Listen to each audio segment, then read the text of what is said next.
Capítulo 10. A intercessão dos santos. Na história de Santa Filomena, o fato principal que constitui a sua feição característica é o extraordinário poder que lhe é conferido por Deus de realizar milagres. Foi isto que levou os papas a dar-lhe o glorioso título de grande taumaturga do século XIX. Não será, portanto, descabido que neste breve relato sejam dadas algumas explicações que possam auxiliar os nossos leitores a melhor compreenderem as maravilhas contadas nas vidas de um grande número dos maiores santos.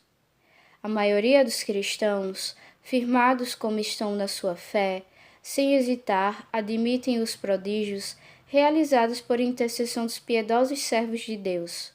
Mas há críticos depreciadores dentro e fora do redil que se manifestam renitentes em reconhecer a veracidade de semelhantes fatos.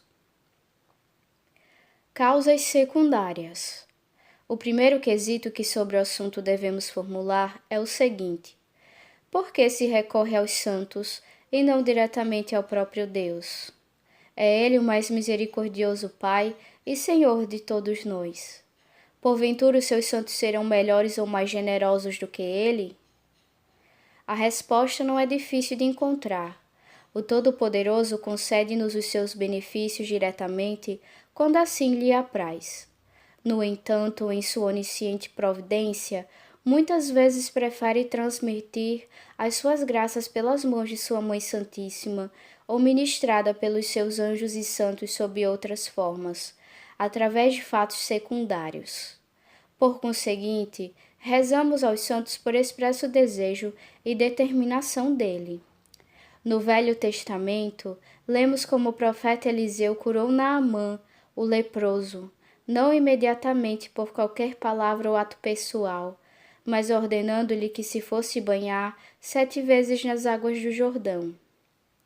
Os patriarcas e profetas muitas vezes intercederam por Israel e por seu intermédio concedeu o Senhor as suas graças ao seu povo de eleição. Os sacerdotes tinham por missão oferecer sacrifícios. Moisés e Jeremias exerceram ação de medianeiros. Isaque e Jacó imploraram bênçãos para os seus filhos e descendentes. O próprio Jesus Cristo, o Filho de Deus, quando andou no mundo, ungiu com uma mistura de barro e saliva os olhos de um cego, restituindo-lhe assim a vista. E também lemos como ele ordenou aos leprosos que fossem procurar os sacerdotes, e como pelo caminho se sentiram curados. Bem podia ele, se o quisesse, ter dado vista ao cego com uma simples palavra, mas preferiu utilizar-se de barro e saliva como instrumento. Podia ter dito aos leprosos: tornai-vos limpos de corpo, assim o quero, mas quis proceder de outra forma. No uso dos sacramentos está explicada a mesma doutrina. A criancinha recém-nascida é purificada pelo batismo da água. Os pecados dos homens são perdoados por intermédio dos padres na confissão. Todos os sacramentos são símbolos e instrumentos visíveis através dos quais são conferidas as graças. Da mesma forma, apraz a Deus, muitas vezes, conceder seus benefícios por meio da intercessão dos seus santos. Não é fácil perceber como alguns ponderados cristãos podem ter qualquer dificuldade em compreender um fato que é, de sua natureza, tão evidente. Qual de nós põe objeções a aceitar uma bênção do seu velho pai ou acha descabida a oração de um dedicado amigo? E são eles criaturas humanas como nós. Se, pois, podemos crer que frágeis mortais, ainda na sua vida terrena, pelas suas bênçãos e orações nos façam bem, muito mais crível é que consigam alcançar nos benefícios e graças os amigos mais íntimos de Deus, aqueles a quem é dado gozar o esplendor da sua presença e a intimidade celeste do seu bendito afeto. Os santos cuja intercessão invocamos são servos do Senhor, celebrizados pela sua notável santidade e pureza de vida, E a Igreja perentoriamente nos ensina que esses grandes amigos de Deus, pelas suas orações e pelos seus méritos, nos podem obter muitas graças que nós de outra forma não alcançaríamos. Outras dificuldades. Ainda que conhecida a sabedoria da Igreja em permitir que recorramos aos santos, devemos, no entanto, dizem os nossos críticos, continuar a estar de prevenção. Não é razoável acreditar em todas as histórias que ouvimos, nem aceitar fatos extraordinários, só pela mera autoridade incompetente de alguns devotos extravagantes. Estamos sempre a ouvir o povo usar expressões como, por exemplo, esta: Fulano é um santo, ou isto é um milagre.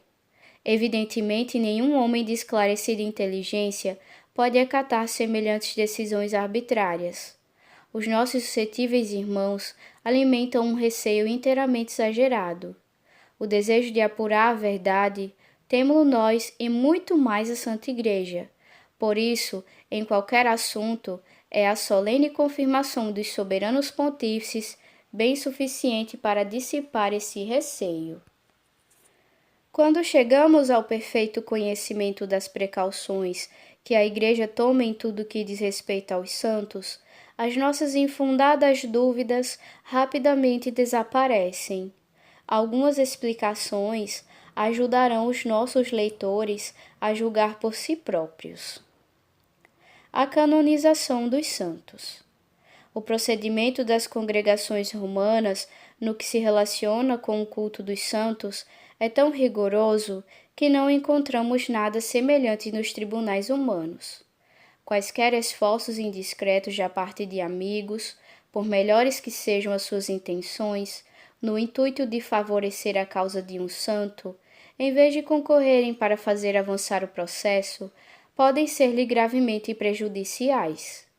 Interferências deste gênero fazem às vezes protelar por muitos anos, ou até mesmo pôr de parte para sempre a canonização em projeto. O único propósito da Igreja é conhecer o desejo do céu, e por consequência ela tem o maior cuidado em excluir as possibilidades de qualquer influência humana em tão sagrado assunto. Portanto, antes da causa entrar em discussão, deixam-se passar longos anos, de modo que todo o entusiasmo partidário se possa dissipar. A continuação do culto durante esses anos, quando todas as simpatias humanas, associações e memórias estão completamente dispersas, significa uma intervenção da providência para alimentar essa devoção, e como tal é interpretada pela Igreja. Ao mesmo tempo vão sendo coligidas com o mais minucioso cuidado todas as informações sobre a vida do santo.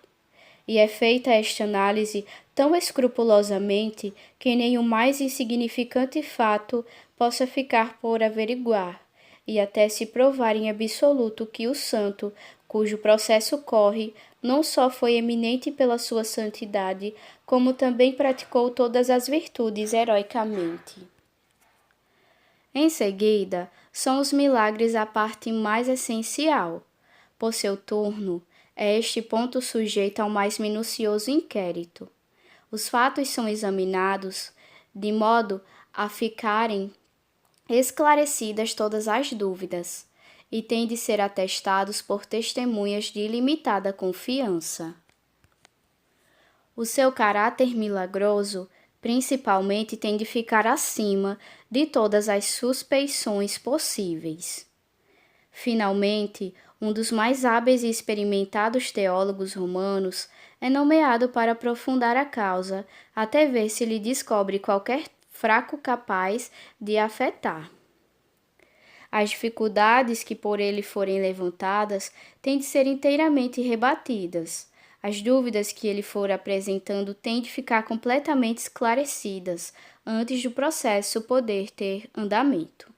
O seu papel é, até certo ponto, o do promotor de justiça dos nossos tribunais, mas o seu exame é muito mais sutil e muito mais vasto.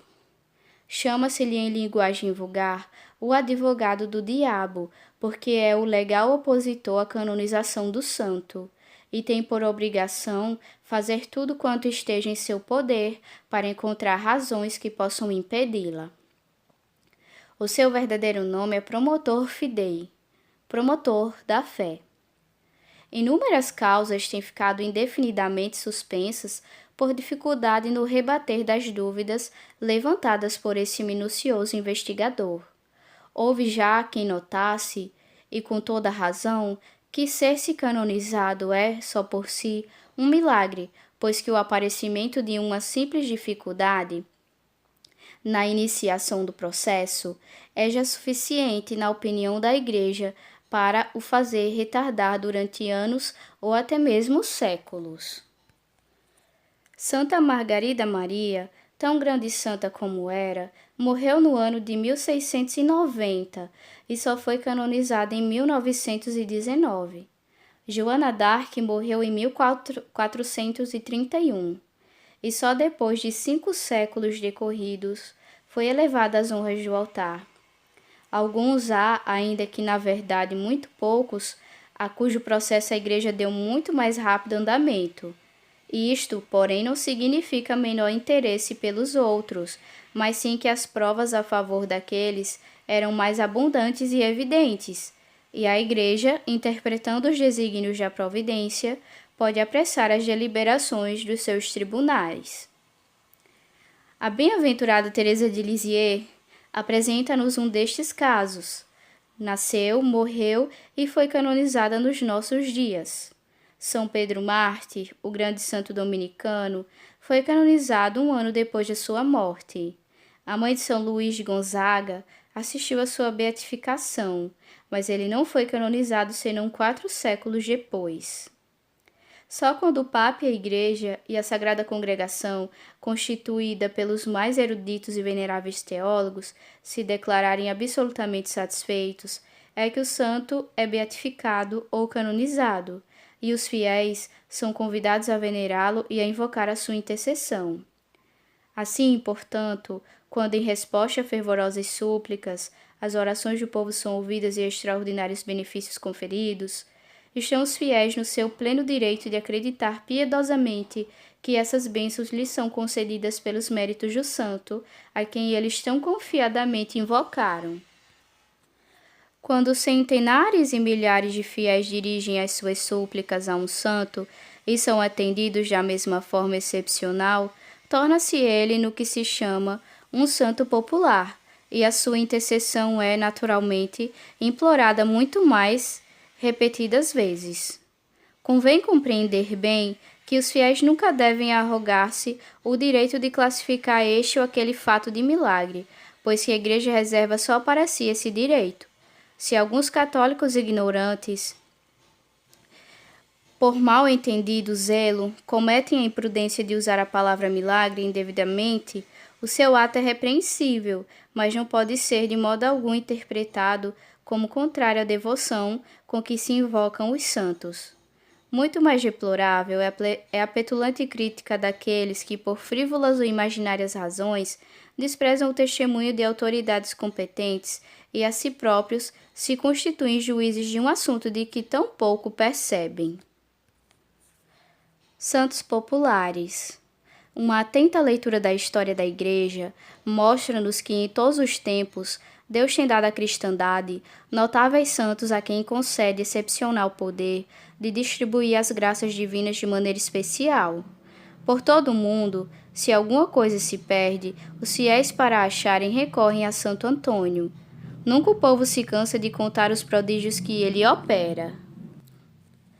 São Vicente Ferrer, da Ordem Dominicana, foi talvez o maior taumaturgo que a Igreja até hoje tem conhecido. Todos os dias ele tangia o seu milagroso sino a convocar para os curar os surdos, os mudos, os paralíticos, os cegos e os aleijados, comunicando até a outros o dom de fazer milagres. A própria Igreja costuma indicar-nos santos padroeiros cujo auxílio devemos solicitar nos perigos e nas tentações. São Tomás de Aquino é padroeiro da castidade. São Luís de Gonzaga, da juventude. A beata Imelda é padroeira dos neocomungantes. Santa Filomena, das Filhas de Maria. São Cristóvão foi recentemente designado para protetor dos motoristas e São Bernardo de Menton dos alpinistas. Alguns argumentos interessantes. No caso de Santa Filomena, a grande pedra de escândalo parece que é o fato de os benefícios concedidos por ela serem tão milagrosos, tão frequentes, tão universais, que os céticos os consideram bons demais para serem verdadeiros, e concluem, por um novo processo de discorrer, que sendo tão frequentes e prodigiosos, não podem deixar de ser falsos. Primeiro que tudo, citaremos nada menos do que a autoridade de São Tomás de Aquino, que acreditava santamente em piedosas narrativas. Este grande luminar da Igreja, notabilizado o mais possível pela sua consumada prudência e pela sua angélica inteligência, lia todos os dias e com a maior avidez as conferências e as vidas dos padres do deserto, por Cassiano. São Domingos e muitos outros santos, antes dele, liam também estes livros, que contêm muitas histórias prodigiosas dos eremitas e santos da primitiva Igreja. E temos de reconhecer que não se conta de Santa Filomena coisa alguma que exceda em maravilha esses fatos, pois foi na leitura destas descrições que o angélico doutor encontrou seus mais diletos motivos de meditação. Delas lhe provieram suas consolações mais profundas, ao mesmo tempo que os considerava poderosíssimo estímulo de santidade. Ninguém ousará sugerir que o angélico doutor, o príncipe dos teólogos, o luminar da Igreja, o mais sábio dos santos, fosse um condenável imprudente ou aceitasse com leviandade meras lendas disparatadas. Se ele, que estava constantemente arrebatado na mais sublime contemplação, não só gastava tempo nessas leituras, como ainda considerava uma obrigação o estudo atento de tais narrativas, é porque as aceitava com fé e nelas encontrava um poderoso auxílio para a santificação. Os agiólogos das grandes ordens religiosas fornecem-nos uma infinita série de descrições igualmente impressionantes, que foram o deleite dos maiores santos e dos mais eminentes teólogos da Igreja. Os nossos críticos, aplicando a seu falso critério a estes fatos, condenam-os e ridicularizam-os com a mesma rudeza, a mesma temeridade inconsciente, a mesma estulta arrogância com que zombam dos prodígios que se contam de Santa Filomena. Se abrirmos o Velho Testamento, nele encontramos fatos e ocorrências muito semelhantes aos que provocam o desdém dos nossos céticos, mas aqueles fazem parte da Sagrada Escritura que nenhum católico, pelo menos, pode contestar. No que porfiamos é em fazer compreender que se Deus, na velha lei que era atemorizante e distanciada infinitamente da doçura do Novo Testamento, se dignou conceder tais provas de amor e carinho ao seu amado povo, não é com certeza surpreendente que na plenitude de amor e misericórdia em que vivemos, a sua bondade seja igualmente ampla, a sua providência igualmente generosa. Muitas coisas extraordinárias foram ditas a respeito dela. Assim é, e foi precisamente por essas muitas razões que o Papa Gregório XVI sempre a classificou de grande taumaturga do século XIX. Os atos dos mártires abundam nos mais espantosos prodígios, que nenhum homem de juízo pode negar.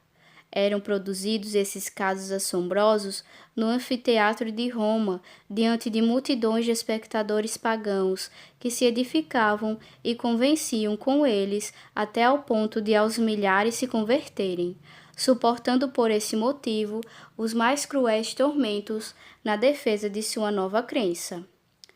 Ora, se estes santos mártires, ainda na sua vida terrena, podiam provocar semelhantes manifestações, por que se há de negar esse poder a todos aqueles que já estão no céu? Mas somos nós obrigados a acreditar todos os casos que ouvimos contar a respeito de Santa Filomena? Não, evidentemente. mas somos obrigados a não zombar da devoção de outras pessoas em cuja conduta e consciência não temos direito algum de intervir. São elas tão bons juízes do assunto como nós, e não é demais que se nos peça que acatemos as decisões e respeitemos o exemplo dos pontífices romanos, que aprovaram o culto da santa, proclamaram como autênticos os milagres que lhe foram atribuídos e tiveram por ela a mais fervorosa devoção pessoal. Mas, conquanto não sejamos obrigados a acreditar tudo quanto é contado pelos piedosos devotos da santa, bem faremos se discorrermos um pouco. Desta forma, deveremos achar suficientemente evidentes as provas de autenticidade incontestável de inúmeros desses milagres, que por infinitas multidões de fiéis, de eruditos teólogos e de santos bispos, e pelos próprios pontífices, têm sido considerados verdadeiros. Fatos são argumentos irrefutáveis, e é um fato comprovado que na ocasião de serem encontradas nas catacumbas as relíquias de Santa Filomena, se produziram pela sua influência os mais estupendos milagres, não só em um ou outro lugar, mas por todo o mundo. É igualmente certo que, não só no seu relicário de Mugnano, mas por toda a parte onde é invocada, a santa continua a operar os mesmos prodígios maravilhosos. Estas séries de milagres que se vêm sucedendo desde 1805, ano em que as relíquias foram transferidas para Mugnano, representam um período, uma época de mais 100 anos. Será muito arrojado pôr em dúvida uma evidência tão sólida e provada, como também seria infinitamente disparatado que algum de nós se imaginasse descobridor de quaisquer causas de nulidade que passassem despercebidas à sagaz observação das autoridades romanas. Seria simplesmente natural que, ao descobrirem-se as relíquias durante 17 séculos ignoradas nas catacumbas, surgissem dificuldades que reclamavam explicação. Foi dada a esta o mais eruditamente possível por eminentes arqueólogos. Desde então, papas sucessivos têm manifestado, como já vimos, a sua devoção a Santa Filomena, e os mais iluminados servos de Deus têm sido seus devotos, não só o santo cura de Ars, mas também muitíssimos outros, bem notáveis pela sua piedade, foram fervorosos devotos de Santa Filomena. Podemos, portanto, alimentar com a consciência bem tranquila a nossa devoção à querida santa.